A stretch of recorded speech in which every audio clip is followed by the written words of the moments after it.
तो मैं कहता था कि भाई ये सब लोगों ने शोषण किया है। तो इस बार हमें बहुत बड़ी उम्मीद थी कि 10 साल नेशनल कॉन्फ्रेंस जो है वो सत्ता से बाहर रही है।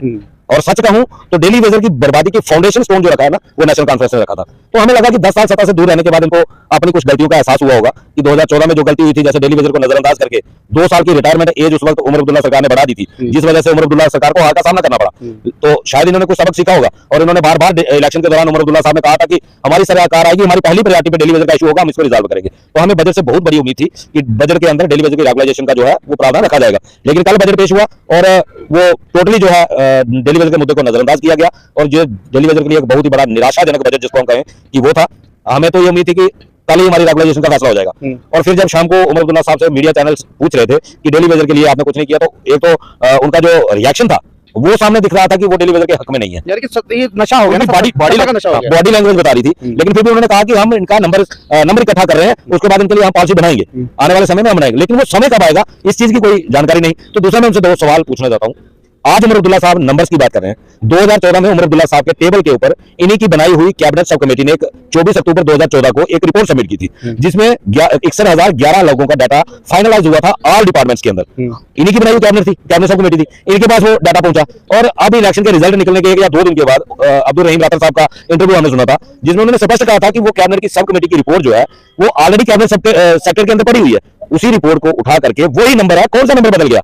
क्योंकि 2015 में बैन लग गया, कोई नई भर्ती हुई नहीं, तो नंबर कैसे बदल गया? कौन सा नंबर ढूंढने की कोशिश कर रहे हो? ये नंबरिंग की बात करना और डेटाबेस तैयार करने की बात करना, ये साफ दर्शा रहा है कि उमर अब्दुल्ला सरकार की नीयत और नीति में कोई बदलाव जो है 10 सालों में नहीं हुआ। नंबरिंग की बात कर रहे हैं, मेंबर पार्लियामेंट का चुनाव ये हारे थे, इनको ये भी नहीं पता था मैंने एमएलए जीतना है, टोपी लेकर टोप लेकर वोट मांगते हुए नजर आए। सब उस वक्त ये वायदे कर रहे थे हम सब कुछ करेंगे, उस वक्त में और इस वक्त में कितना फर्क ना आ गया।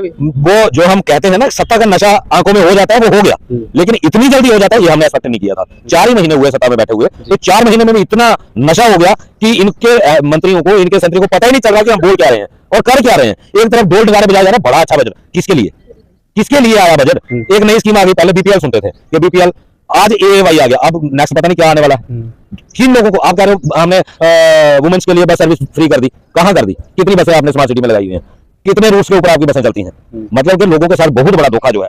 मैं तो अपनी बात करूंगा डेली वेजर की। डेली वेजर को इन्होंने, इनके मंत्री जावेद राणा साहब जहां जाते हैं वो कहते थे कि हाँ जी हमारा प्रोसेस चल रहा है, हमें उमर साहब ने डायरेक्शन दे दिए, हम डिपार्टमेंट्स के अंदर काम कर रहे हैं, आप जल्दी देखोगे इनका मसला हल। डिप्टी सीएम साहब जहां जाते हैं जब भी कोई पूछता था बिल्कुल जी कर रहे हैं, थोड़े दिनों के अंदर मसला हल हो जाएगा। क्या हुआ? अगर बजट के अंदर प्रावधान ही नहीं है तो मसला हल कहां से हो जाएगा? एक चीज बोलते हुए नजर आया, बीजेपी को करंट लगा, करंट बीजेपी को लगा, डेली वेजर को लगा। देखिए किया तो कुछ नहीं ना, करंट ऑटोमेटिकली यहां पास आउट हो गया ना वो। भैया इन लोगों की राजनीतिक लड़ाई के कारण डेली वेजर का क्यों शोषण कर रहे हो भाई? आपकी प्रतिद्वंदता जो है वो भाजपा के साथ है, आपकी प्रतिद्वंदता जो है पीडीपी के साथ है, लेकिन उसका शिकार डेली वेजर को क्यों बना रहे हो?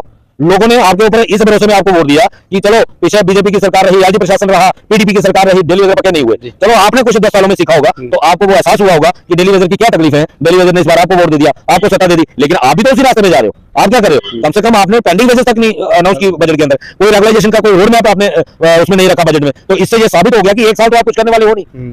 तो लेकिन अब इनके कुछ लोग ये कह रहे हैं कि सरकार के पास इतना बजट नहीं है, ऑलरेडी पैसे इतने कम हो चुके हैं क्योंकि जम्मू कश्मीर रेवेन्यू जो है वो जनरेट नहीं हो रहा। ये मैं नहीं कह रहा, कि उनके लोग कह रहे हैं। अगर रेवेन्यू जनरेट नहीं हो रहा था तो आपने शपथ क्यों ली? आपने इलेक्शन जीतने के बाद नई चीफ मिनिस्टर बनते ना, आपको पता था जम्मू कश्मीर में लोड होगा, तो लोड किस तरह से खत्म होगा वो तो आप ही को करना है। नहीं, ये तो इनको जब इन्होंने मैनिफेस्टो बनाया था, जब इन्हें रेगुलाइजेशन का वादा किया था, तभी तो इनको पता था कि रेगुलाइजेशन करने के लिए हमें बजट की जरूरत पड़ेगी। तब नहीं रखते ना आप रेगुलाइजेशन। हमने तो पहले ही कहा था, हर मीडिया चैनल पे कहा था, हर पार्टी से अपील की थी कि भाई वादे वही करना जो आप पूरे कर सको, ऐसे वादे मत करना, लोगों को गुमराह मत करना कि जो आप पूरे ना कर पाओ। तो तब तो आपने डेली वेजर के मुद्दे को हाईलाइट्स में रखा, तब आपने हर चैनल के ऊपर, हर डिबेट में, हर अपने जलसे में ये बोला कि हम रेगुलाइजेशन करेंगे, मैनिफेस्टो में आपने रखा। तब आपको पता नहीं था डेली वेजर के लिए पैसे की भी हमें जरूरत पड़ेगी। अगर आपके पास पैसा नहीं है तो आपने 90 स्कॉर्पियो कैसे खरीद ली? आपने अपने लिए 8 करोड़ की फॉर्च्यूनर कैसे खरीद ली?